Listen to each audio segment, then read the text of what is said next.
Lasso, the L1 penalty. Ridge regression shrinks coefficients but never sets them to exactly zero. Every feature stays in the model. What if we want automatic feature selection? What if we want some coefficients to be exactly zero? Enter the lasso. Imagine 1000 features, but only 50 are truly relevant.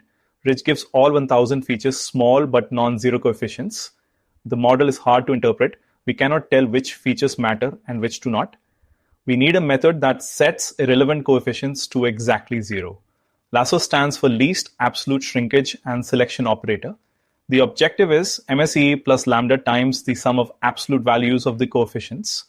MSE plus lambda times the L1 norm of theta.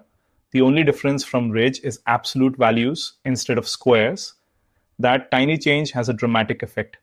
The L1 norm is the sum of absolute values. Theta 1 absolute value plus theta 2 absolute value, and so on. It is also called the Manhattan distance. Think of walking on a grid like the streets of Manhattan. You can only go along the axis. The L1 norm measures the total distance walked.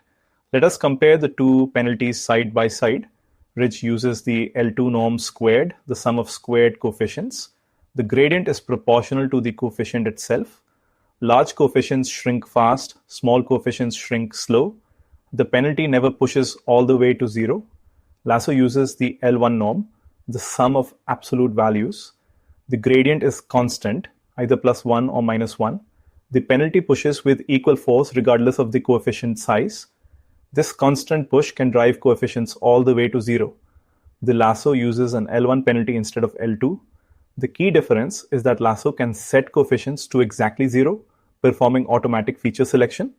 The L1 norm pushes with constant force. Next, we explore the geometry of why lasso gives sparsity.